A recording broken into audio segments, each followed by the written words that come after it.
Hello and welcome to this session of Maritime Medicine, in which we'll discuss ear, nose, and throat disease. By the end of this session, you'll be able to perform an exam of the ears, nose, and throat, identify at least 5 common infectious diseases that affect the ears, nose, or throat, manage a patient with a nosebleed, and manage a patient with a nasal or ear foreign body. So, just to review the anatomy, on the left we see the external ear, the pinna or the auricle, and that's a cone that helps to concentrate sound, brings it into the head. It's an area that's vulnerable to trauma and infection. It leads into the canal, so looking on the right, the external acoustic meatus or ear canal ends with the tympanic membrane, and there's nowhere else that things can go inside of there. So the tympanic membrane then is the window to the middle ear or tympanic cavity, which is filled with bones, the auditory ossicles, and is an air-filled space, and it actually connects to the back of the throat via the auditory tube or eustachian tube. And then there is the inner ear, which is a collection of structures that are important in hearing and in balance. And you can get infections and injuries to all of these structures. I want to focus on the eustachian tube here, just to point out that, again, the middle ear is connected to the back of the throat with the eustachian tube, and otherwise it's an entirely sealed cavity. So if anything blocks the eustachian tube, ear pressure can change quite a bit. The nose protrudes from the front of the face, and we see it as an angled structure, but if you look in the middle, you can see that actually it's a posterior structure. The floor of the nasopharynx is flat. It's bordered by the hard palate anteriorly and then the soft palate posteriorly. And you've got your nasal conchae or turbinates, which act to humidify air, to trap mucus, foreign bodies and invaders, and to keep everything warm. And they're susceptible to trauma. You can see the entrance to the eustachian tube there in the posterior nasopharynx that goes up to the ears, the eustachian tube there, labeled as the auditory tube on this picture, and there's some sinuses around as well. Looking in the mouth, what we can really see is the mouth cavity and the posterior oropharynx. So here you're seeing the tongue at the base, on the left, the tongue at the base, and you're in the mouth cavity, the uvula hanging down in the back, and then the very center there, just above the tongue and below the uvula hanging down, is the posterior oropharynx. You've got your tonsillar pillars on the side, and on the right you can see how much of the space in that cavity is taken up by the tongue, and the nasopharynx and oropharynx join in the back, and then just below those are the laryngopharynx, and then you've got your neck just below that. The sinuses are air-filled spaces in your skull. They make the skull much lighter.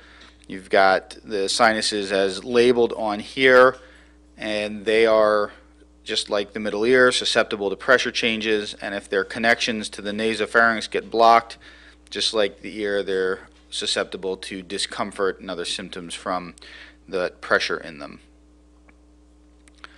When you do an ear exam, you want to do it in a well-lit environment. You examine and compare side to side the periauricular structures, so the skin around the ear, and in particular right behind the ear. If you feel behind your own ear right now, you feel a ridge of bone. You've got your mastoid airspace, which is kind of like a sinus but not connected to anything else. It's just hollow bone there, and you want to tap on that because that can become infected or inflamed. You want to look at the external ear, the canal, and the tympanic membrane, and your tool is the otoscope to look into the ear. On the nose exam, you're looking for contours. It should be symmetric side to side. What color is it? Is it injured? Is there any drainage? Is there a nosebleed? And if so, which nostril is it coming from? And do you see any obvious foreign bodies? And your tool again, when you look inside, is the otoscope. The oropharyngeal exam, you look at the skin around the lips and the lips itself, the teeth and the gums, the tongue, tonsils and the uvula, the posterior oropharynx. You're looking for exudate, which is usually a whitish but can be other color Almost looks like a discharge stuck to the tongue or the cheeks or the mouth, looking for foreign bodies, looking for color, particularly redness, and any evidence of trauma. And you also use the otoscope for this. It's also helpful to have tongue depressors to be able to really get a good look in there. Your neck exam, contours, is it symmetric across the midline? Does the right side look the same as the left? Is there any large dominant mass? And is it on one side or the other? Is it in the midline? Are there swollen lymph nodes either under the mandible, under the jawline, or along the sternocleidomastoids, the big muscles that run from the back behind the jaw down and attach to the collarbone in the front? Is there any unusual area of warmth? Is there discoloration, redness? And is there any evidence of trauma? And your tools are your eyes and your hand. You don't need any special equipment to look at this. So we're going to talk about ENT disease, infectious and non-infectious, and we'll cover each of these categories because these are all things that you're going to end up potentially having to deal with. So an otitis externa is an infection of the ear on the outside of the tympanic membrane, so the ear canal and the auricle or pinna itself. It can extend to the surrounding skin, and in diabetics or people with other chronic disease, that's called a malignant otitis externa. It's typically caused by either excessive dryness or moisture. Usually we think of this as swimmer's ear, people who are in the water a lot, but I never saw more of this than when I was in Alaska in April when the air was very dry and very cold, so the ear canals tended to dry out and crack and then become infected. The presentation is typically an itchy, painful ear. There may be some drainage from it. The pinna can become swollen, and if you pull on the pinna, it'll be uncomfortable. And I don't mean yank, just gentle tugging, and compare side to side to see if it's more uncomfortable on what you think is the affected side. The treatment for this is 2% acetic acid, which is 1 part wine vinegar and 3 parts drinkable water, 4 to 6 drops 3 times a day for 7 to 10 days. If it's really puffy, the canal is so puffed up when you look in there that you can't see into it at all, there's just not even just debris, but it's just so swollen up, you can take 1% tetracycline ointment, draw it up in a 5 ml syringe, no needle, very gently inject it into the canal and leave it there for a week. And don't swim or soak the ears until followed up by a physician or they've been better for 2 weeks without any symptoms. Otitis media is an infection of the middle ear behind the tympanic membrane in that space that's connected to the back of the throat to the nasopharynx with the eustachian tube. And so it's an isolated airspace. The typical issue, most people will complain of ear pain, is overpressurization, not infection. So people get an upper respiratory infection, they get a cold, and they get swelling around the eustachian tube from the mucous membrane swelling, and so that blocks air movement through the eustachian tube, and that middle ear becomes either overpressurized or underpressurized. So they've got a cold and then they get discomfort. And so it's really the exam that tells you what's going on there. And sometimes people will tell you they think they have a double ear infection or a bilateral ear infection. Those are incredibly rare. To have a true bilateral bacterial ear infection very rarely happens. So if someone's got cold symptoms and pain on both sides, then it's definitely a Barotitis media or a pressure inflammation of the middle ear. So the presentation is typically ear pain. They may have some hearing loss depending on whether there's fluid or pus in that space. Because it affects the inner ear, it can affect balance. When you look in the ear, you'll see a red bulging eardrum. You won't be able to see the little bones. So how do you know if you're seeing something normal or not? Well, compare it to the unaffected side. And if both their sides hurt and they look a little strange to you, look in someone else's ear. If the tympanic membrane perforates or ruptures, you can actually get pus draining from the ear.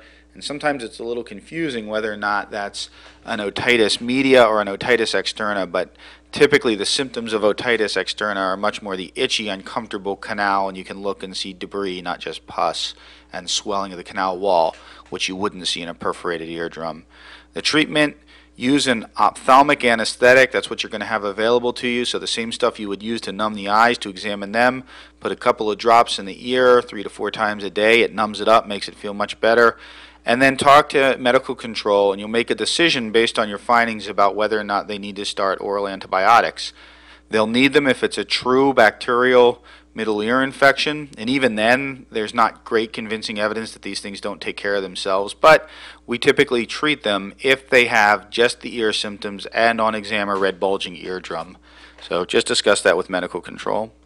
You'll see a lot of patients with upper respiratory infections, and these are viral upper respiratory infections, the common cold.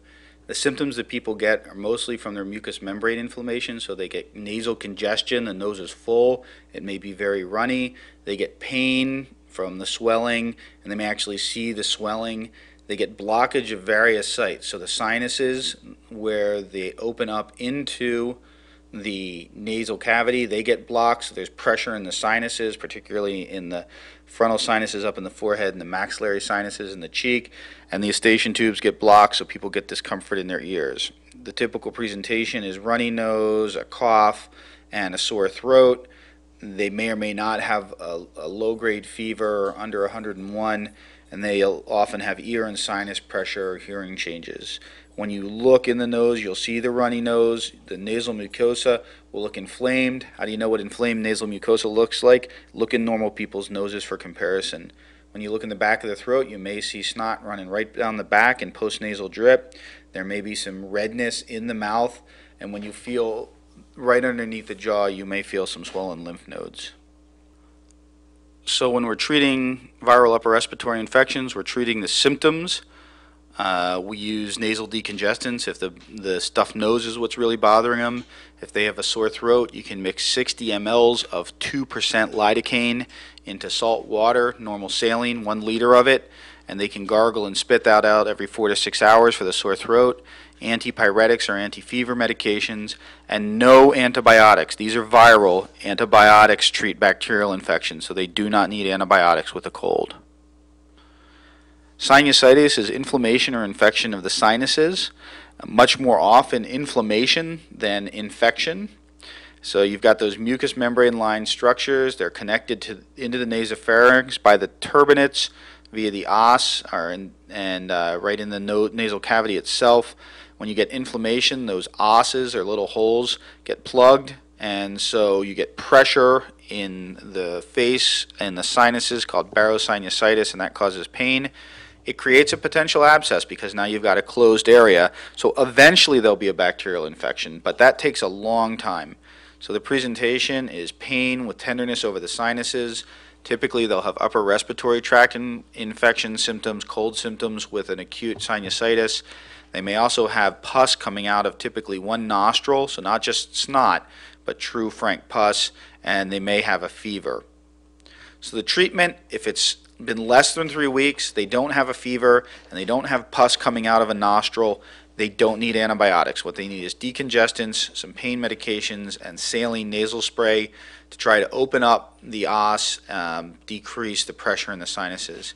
If it's been going on for more than 3 weeks, they have a fever, or they've got pus coming out of one or both nostrils, again, not just snot, but true pus, they need antibiotics, oral or IV potentially if they're really sick, decongestants, pain medications, and if they have a fever and are really, really ill, you may end up needing to evacuate them.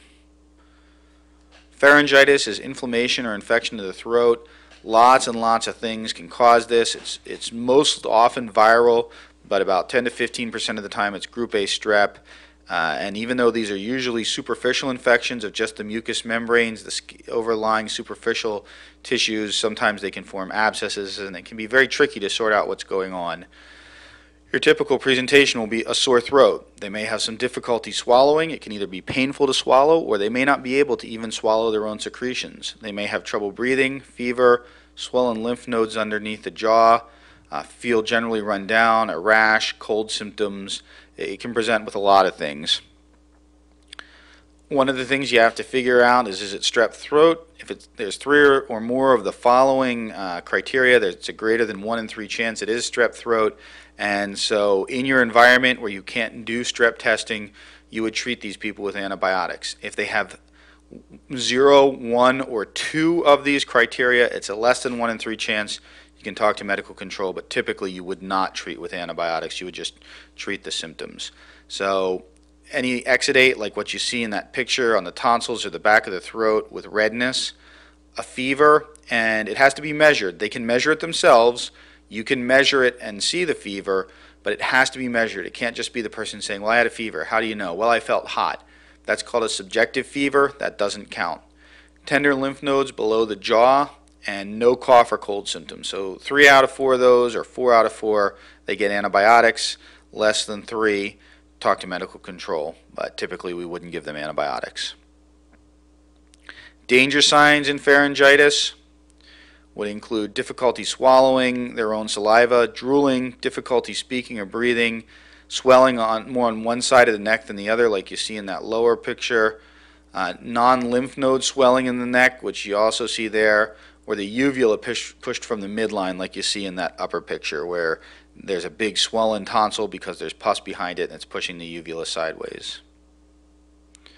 Treatment for this: if it's viral, symptom control. You mix that lidocaine gargle, the 60 mLs of 2% lidocaine in 1 liter normal saline, gargle and spit every 4 to 6 hours is needed for pain. Acetaminophen and decongestants if they also have the nasal congestion. If you think it's strep throat, do the same thing. You're also going to give them a dose of oral steroids if you have Decadron 10 milligrams orally, and oral antibiotics. And of course you're going to discuss all this with medical control.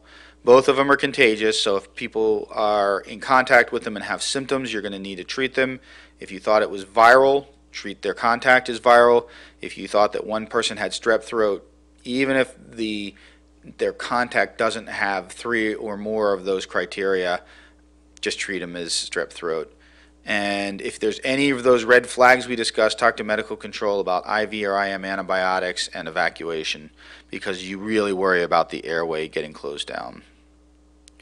Barotitis is overpressurization of the middle ear. It can happen from diving, from having a cold, or from air travel, and you just don't equalize the middle ear, and so you can end up with either under or overpressurization, and you end up with discomfort, pain in the ear, hearing changes, and if there's too much pressure and the tympanic membrane ruptures, you can get drainage from the ear, and often you'll get vertigo with that. When you look, you may find drainage from the ear, you may find upper respiratory findings, and you may see a bulging tympanic membrane or one that's really sucked in but without the redness. You may see blood if there's someone who's had underpressurization for a long time. It actually sucks the blood out of the walls of the middle ear and into that space, and you may see a hole in the tympanic membrane. Treatment is nasal decongestion, pain control with oral pain medications, and again, an ophthalmic medication like proparacaine or tetracaine can be used in the ear. If there's perforation, antibiotics, and they should avoid diving, swimming, or air travel until they're better. Now you'll see a lot of cerumen impaction. That's blockage of the ear canal with wax. Pretty typically that comes because somebody uses Q-tips. Q-tips, cotton swabs, are not designed to be put into the ear canal, but people do it all the time. Think of a muzzle loader. How do we ram down the powder in a muzzle loader? We use a ramrod, and that's basically a Q-tip. So people are packing the wax into their ears. The typical symptoms are gradual loss of hearing with a pressure sensation in the ear, and if it's packed right up against the tympanic membrane, they may get some vertigo. When you stick the otoscope in, you'll see the canal and you'll see a big plug of wax. So to treat this, you need to soften up the wax. You can use a little bit of Colace, which is often used for other things, but a little Colace, a stool softener in the ear. You can use a medication actually designed for earwax, like Debrox or others, which are designed to soften the wax, or a little bit of hydrogen peroxide can break up the wax. And then it'll eventually come out on its own. Just counsel the individual to stop sticking things in their ear. The general rule of thumb that we teach children, and some adults need to learn this again too, is don't stick anything smaller than your elbow into your ear. That is, nothing that can actually go in. You may have to deal with foreign bodies in the ear, the nose. We typically see these in children, but in adults, oftentimes it'll be insects. Kids may not know they've got something in there. I've seen kids come into the emergency department with thick pus drainage from their nose, and when you look in there, there's a Lego rammed up in the nose. Generally, adults know if something's in a place it shouldn't be. So the symptoms, well, they may complain that there's actually something there. They may have pain or drainage. They may have a hearing loss, or if it's something that's pushed up against the tympanic membrane, a buzzing sensation in the ear because it's firing the nerves. And then when you look, you'll see potentially drainage and a foreign body in the ear canal or in the nose. How do we take it out? Well, for the ear, anesthetize the ear. Again, use that tetracaine or proparacaine in the ear to numb it up. If it's something that'll float, you can put in a little bit of water or a little bit of lidocaine to float it up.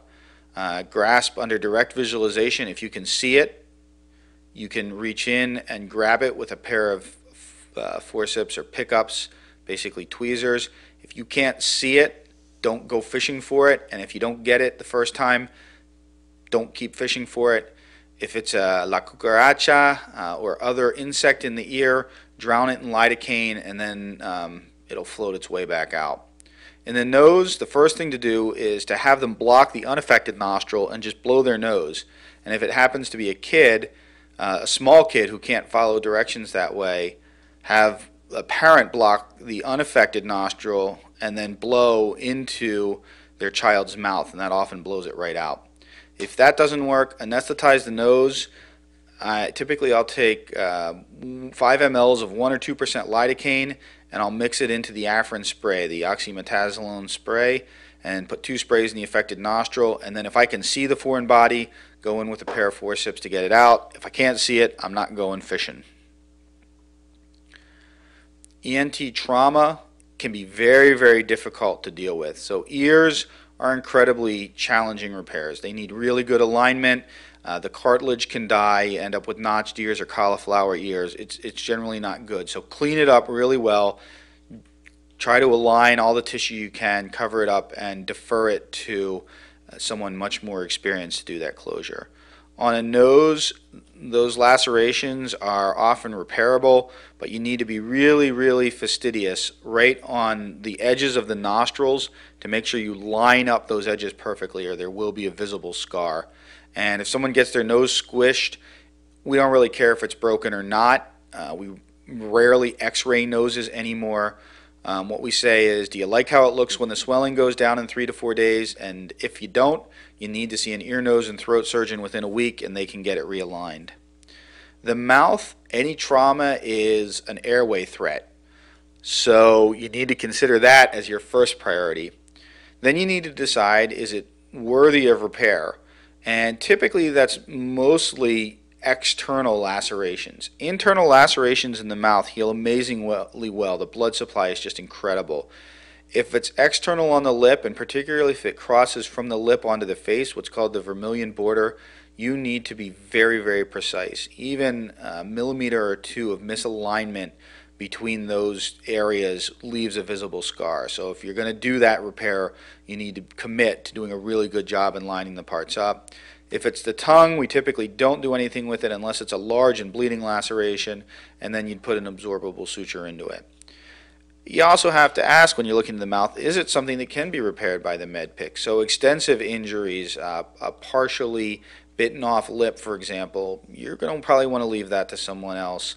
And then the other question with any of these, is this something that you'd want to leave to heal by secondary intent, so it grows in on its own from the bottom up, and then in a year a plastic surgeon can revise it, and discuss that with medical control to make a decision.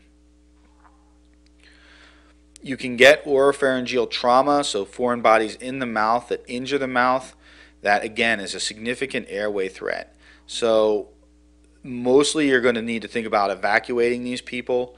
If there's any signs of significant trauma or any penetrating trauma, if they have bleeding that you can't control, voice changes, any difficulty swallowing or difficulty breathing after oropharyngeal trauma, they need to be evacuated. You have real concerns that they're going to lose their airway. Injuries to the neck, and talking more the external neck and soft tissue, not cervical spine or spinal cord injuries. Again, you've got an airway threat because you can get all that bleeding. If you think about back to the respiratory session, the picture of the sick airway with the infection in there, well, the same thing can happen with blood and block off the airway. You can potentially have injuries to the spinal cord, so you need to evacuate anyone with significant blood injury, any penetrating injury, and any minor blood injury where they have difficulty swallowing more than it kind of hurts when I swallow. If they're having inability to swallow their own saliva, any trouble breathing, crepitus when you press on the throat, which would make you think that there's an air leak into the soft tissues, or any voice changes, they've got real airway threat. You need to evacuate them. So we generally divide nosebleeds or epistaxis into anterior and posterior. Anterior is from the septum and forward.